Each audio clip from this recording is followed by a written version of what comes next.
Hi, this is John and Vic from NYC Geek Society, and tonight we're here to talk about the Alien 40th anniversary shorts that IGN is distributing, Fox is producing, and the first of the shorts came out today called Alien Containment, and it was directed by Christopher Redding. So let's start with you, Vic. What did you think of the short? Well, I mean, I know that they're short films. So I'm not expecting like a whole lot, but given that these filmmakers have an opportunity to do something a bit different, Mm-hmm.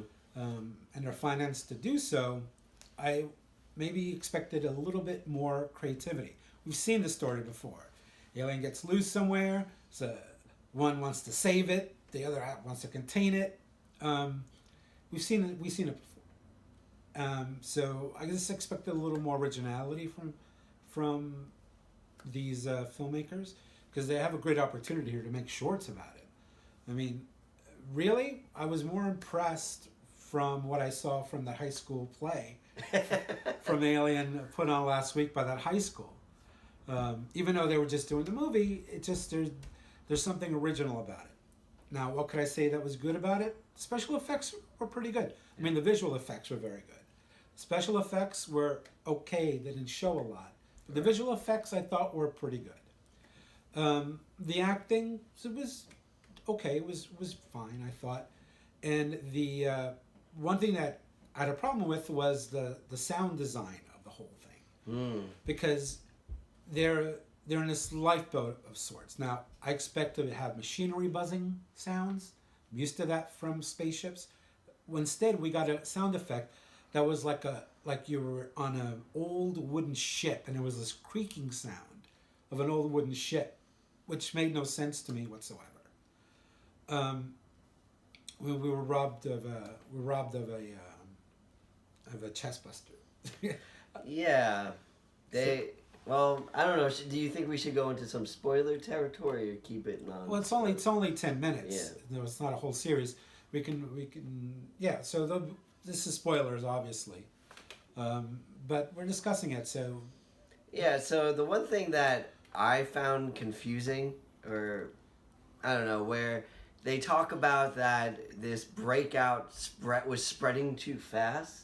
But in the Alien universe, we know that there's kind of a slow incubation period. So I didn't really know what they meant by that. And well, it's pretty instant here in this case. Yeah, that was strange to me. So does that mean that they're kind of bending the rules or creating their own rules? What I found interesting about the visual effects is that it went back to what the original Alien trilogy looked like, of kind of that retro future, I guess we would call it now. And it steered away from, Prometheus, or even the more futuristic, cleaner look of Alien Covenant. So I found that interesting too. Is this canon? Does it matter? I don't know if it's canon or not. I mean, the costumes were okay. They were like the Nostromo costumes from the original film. Right. So that wasn't bad, but to think that ship blows up in the beginning that had like 23,000 people on board. Yeah.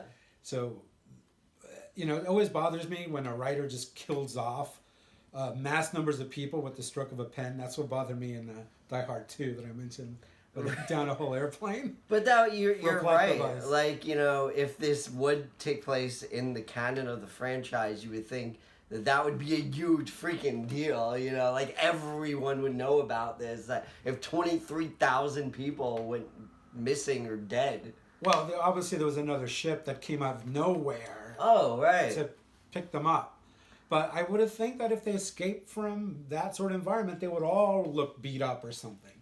So it was iffy. I appreciate the effort, though. I mean... Yeah, so I feel like you and I are kind of on the same page that visually I appreciated it, especially because, like I said, it looks like the original trilogy.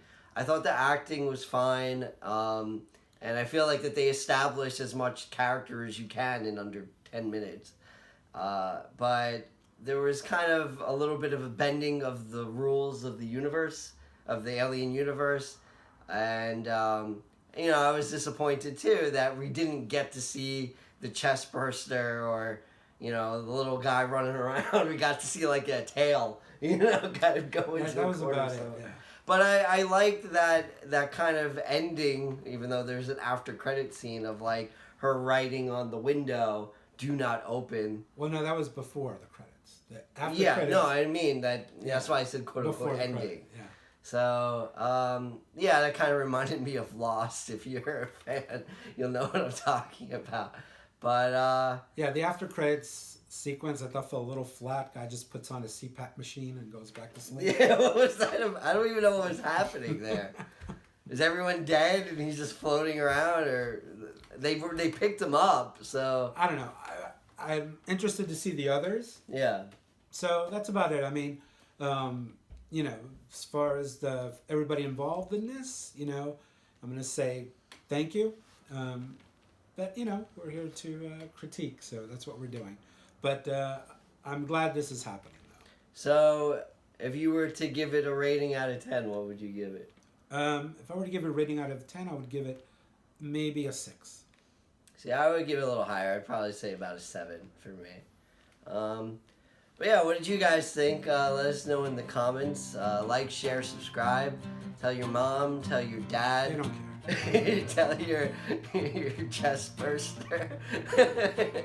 And NYC, geek out.